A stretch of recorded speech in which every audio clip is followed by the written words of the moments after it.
कृष्णा। बढ़ते हैं हम लोग अपने आगे की वर्स की तरफ, जिसमें आज हम लोग थोड़ा सा और आगे बढ़ते हैं और 19, 20, 21, 22 और 23 वर्स हम लोग जो है इसमें लेते हैं आज, है ना।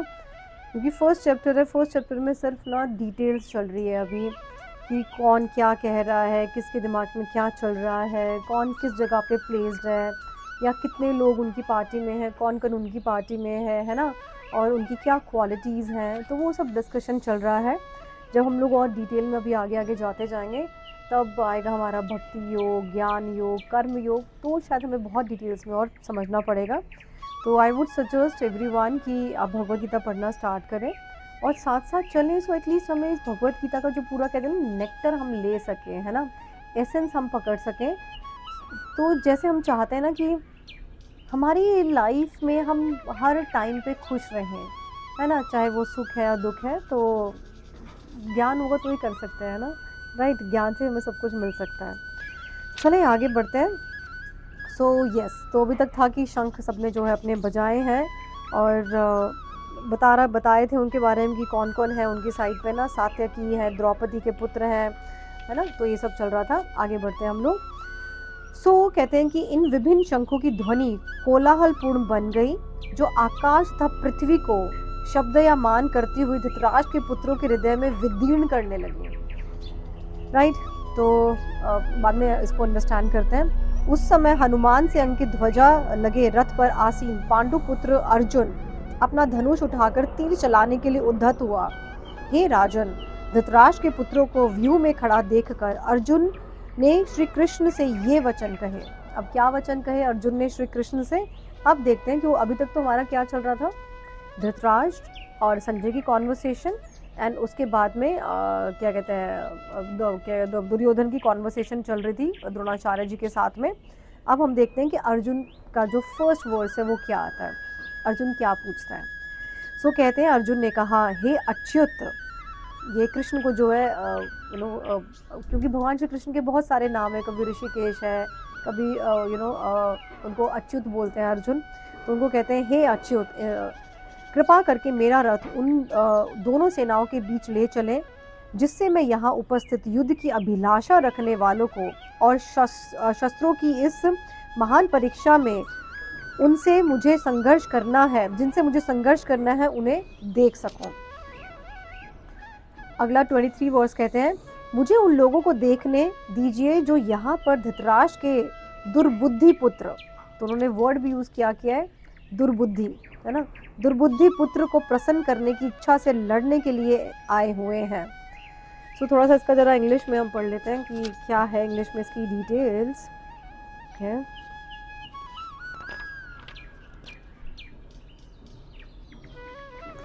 ऑलराइट,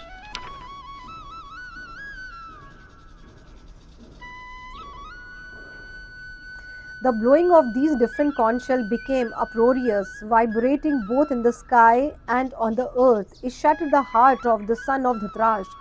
कहते हैं अब जैसे जो उन सब ने शंख बजाए थे ना अपने युधिष्ठिर ने, नकुल ने, सहदेव ने, द्रुपद ने, द्रौपदी के पुत्रों ने और अभिमन्यु ने, तो कहते हैं वो जो उसकी साउंड थी वो इतनी नॉइजी थी, अप्रोरियस थी, कहते हैं सिंह गर्जना की तरह थी। कहते हैं उसने मतलब पूरा जो स्काई है और अर्थ है, आकाश और पृथ्वी दोनों पे जो है इतना स्ट्रॉन्ग वाइब्रेशन हो रहा था। और जब वाइब्रेशन होती है ना किसी विक्ट्री की या किसी ट्रूथ की, तो जो लोग थोड़े से नेगेटिव होते हैं या जो लोग अपने अंदर में कनिंग भाव रखते हैं ना, वो उनके जो कहते हैं दिल ना टूटने शुरू हो जाते हैं, शैटर्ड होने स्टार्ट हो जाते हैं कि यार वहाँ से कॉन्फिडेंस ज़्यादा है, उस साइड पे कॉन्फिडेंस ज़्यादा है। और कॉन्फिडेंस डेफिनेटली ज़्यादा होना ही चाहिए। क्यों?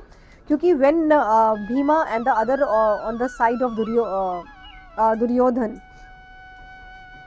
blew their respective conch shell, there was no heartbreaking on the part of the Pandavas, है ना।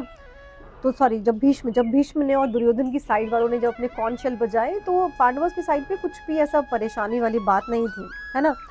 Such occurrences are not mentioned, but in this particular verse it is mentioned that the heart of the son of Dhritarashtra was shattered by the sound vibrated by the Pandavas party. This is due to the Pandavas and their confidence in Lord Krishna. तो ये किसके कारण था, क्यों डर रहा था दुर्योधन?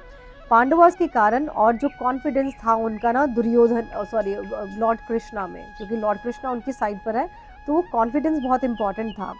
सो यहाँ पे लिखा है, कहते हैं one who take shelter of supreme lord has nothing to fear even in the midst of the greatest calamity, है ना। आगे बढ़ते हैं। At that time 20th verse पढ़ लेते हैं। At that time Arjun the son of Pandu seated in the chariot bearing the flag marked with Hanuman. तो अब यहाँ पे बताते हैं, अर्जुन की डिटेल्स भी बता रहे हैं कि अर्जुन जो कि किसके पुत्र है, पांडु के पुत्र है, और वो कहाँ बैठे हुए हैं, कौन से रथ पे, जिसपे जो फ्लैग है, जो क्या कहते हैं झंडा है, वो हनुमान जी का है। हनुमान जी द स्ट्रॉन्गेस्ट, है ना, भगवान।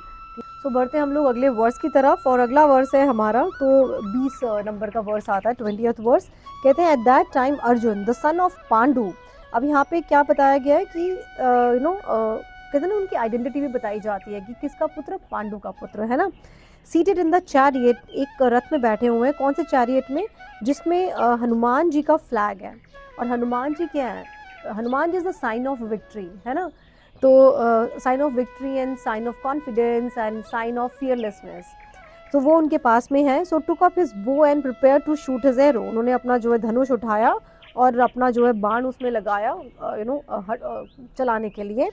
तो उन्होंने क्या बोला, अब संजय यहाँ पे क्या बोलते हैं धृतराष्ट्र को, कहते हैं O king after looking at the son of Dhritarashtra drawn in military array Arjun then spoke to lord Krishna these words. सब उन्होंने जो है देखा कि क्या होता है ना कि बस मैं इनको ख़त्म कर दूँ सबको ना, सारे धृतराष्ट्र के पुत्र हो गए, जो भी गुस्सा तो आता है, गुस्सा आएगा तभी तो फाइट होगी ना। तो उन्होंने फिर भी एक बार कृष्ण को बोला कि आप जो है उन्होंने कुछ ऐसे शब्द बोले। अब कौन से शब्द बोले, अब देखते हैं। तो अब यहाँ पे अर्जुन का फर्स्ट वर्स आता है ना।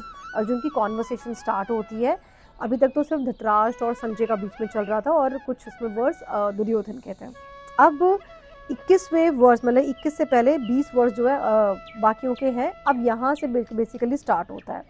तो अर्जुन अब जो उनके अंदर क्यूरियोसिटी है, क्योंकि ही सो हम्बल पर्सन एंड अपने गुरु के साथ में तो बहुत ही प्यार से बात करते हैं।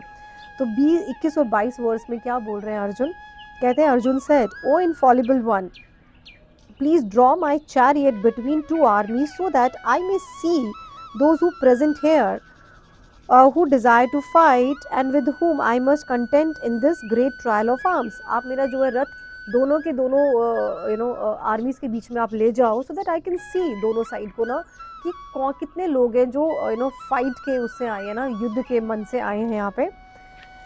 और 23वें वर्स में क्या बोलते हैं अर्जुन, कहते हैं let me see those who have come here to fight, और मैं देख लूँ कि कौन कौन आए हैं यहाँ पे फाइट के लिए। बट कौन से वाले लोग, wishing to please the evil minded son of Dhritarashtra, उनकी जिनकी सिर्फ इच्छा धृतराष्ट्र जो दुर्बुद्धि पुत्र है धृतराष्ट्र का, यानी कि वो अरे दुर्योधन को बोल रहे थे, उसको प्लीज़ करने के उससे आए हैं। तो मैं उनको भी देखना चाहता हूँ, बिकॉज हम कहते हैं ना संगति का असर, तो वो देखना चाहते हैं कि भाई दुर्योधन जैसा है जो उसको सपोर्ट कर रहे हैं वो भी तो वैसे होंगे ना। So let me just see all those people कि कौन कौन है ना, क्योंकि हमें भी तो गुस्सा आता है ना, जरा बताना किसने क्या कहा था, अच्छा कौन कौन था वहाँ पे, अच्छा किसने क्या बोला, है ना। तो ये तो हम सबके साथ में ही है, तो हम भी चाहते हैं कि भाई कौन कौन है, कौन हमारे साथ है, कौन हमारे अगेंस्ट है। It is not against and कि कोई हमारे साथ में है, कौन हमारे साथ नहीं है। It is about our mindset, कि हमारा माइंड सेट किसके साथ में मिलता है और किसके साथ में नहीं मिलता। जिसके साथ मिलता है वो आपके साथ होंगे 100%, जिसके साथ नहीं मिलता वो ऑफकोर्स आपके साथ नहीं होंगे। तो बिल्कुल भी मत परेशान हो, ज़िंदगी में आपके तरह के लोग आपके पास आते रहेंगे, और जो आपकी तरह के लोग नहीं हैं वो आपके साथ में निकलते रहेंगे। तो कुछ कुछ चीज़ें हैं जो भगवद गीता से सीख सकते हैं। और यस, यहाँ से हम एक चीज़ और सीख सकते हैं कि कोई भी आप डिसीजन लेते हो तो ये सोच के डिसीजन लो कि इसका एंड रिजल्ट क्या होने वाला है, इससे मुझे क्या इफ़ेक्ट होगा, मेरे आसपास में जो जितने लोग मेरे साथ में कनेक्टेड हैं उनके साथ में उनका क्या होगा इस डिसीजन लेने के बाद में। सो ये चीज़ हम यहाँ पे सीख सकते हैं, है ना। So keep reading Bhagavad Gita, पढ़ो इसको, अच्छी चीज़ है ना, right. Thank you so much, Radhe Radhe.